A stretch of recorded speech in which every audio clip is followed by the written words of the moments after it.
Prophet ﷺ mentioned to us to keep our tongues moist with la ilaha illallah and all of the variants of la ilaha illallah. So la ilaha illallah wahdahu la sharika lahu lahul mulku wa lahul hamdu wa huwa ala kulli shay'in qadir. La ilaha illa anta subhanaka inni kuntu minaz-zalimin. You start from the place of la ilaha illallah and then you go to the next part. And this is the dua of the one who is in pain. This is the dua of the one who is in the lowest of low. This is the dua of the one who is anxious. And no one makes this dua sincerely except that Allah subhanahu wa ta'ala would answer it and remove that which they're calling upon Allah subhanahu wa ta'ala for. Now I want to add something else to this which is very powerful. If you look at how Allah responded to Yunus alayhi salam, Allah subhanahu wa ta'ala rescued Yunus alayhi salam in more ways than one, and Allah subhanahu wa ta'ala gave Yunus even what he had not expected when he made that dua. Because Allah's answer is always better than your expectation. Alright? In the case of Yunus alayhi salam, he was just asking for forgiveness. Allah forgave him, Allah elevated him, Allah saved him, Allah returned him to his people, and his people who caused him to flee were now coming towards him and had now come to him as believers. So again, Allah saved him, Allah forgave him, Allah subhanahu wa ta'ala elevated him.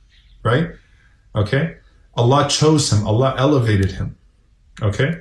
So Yunus alayhi salam, after this prayer, after this incident, was better than he was before it. He was better than he was before it. He went up a notch, went up a station because of his repentance. Allah saved him. Allah gave him what Allah subhanahu wa ta'ala returned his people to him as believers. Yunus alayhi salam did not expect all of that, right? But the purity of that supplication, if it is said purely, is so comprehensive, and that's why the response of Allah was comprehensive, more comprehensive than Yunus alayhi salam could have possibly comprehended himself. Right? So Yunus had no idea the extent to which that answer would come. And that's how we should be as well in terms of trusting Allah subhanahu wa ta'ala. Worry about the sincerity of your supplication, not the wisdom of the one that you're supplicating to. Worry about the sincerity of your request, not the capacity of the one that you are requesting from. Allah will do his part, you do yours. So again, no one calls upon Allah subhanahu wa ta'ala with La ilaha illa anta subhanaka inni kuntu minaz-zalimin, except that they are responded to. Make this a daily habit of yours. Add it to your existing prayers.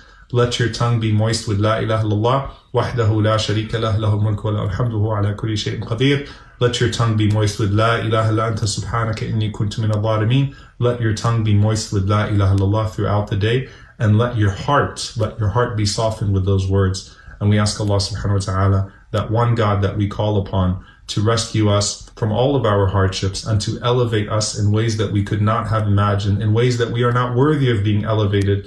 But Allah is most merciful and most gracious and most wise. We ask Allah subhanahu wa ta'ala to be with us throughout all of our moments, through our hardship and through our ease, through our difficulties and through our most blessed times. And we ask Allah subhanahu wa ta'ala to forgive us for our shortcomings.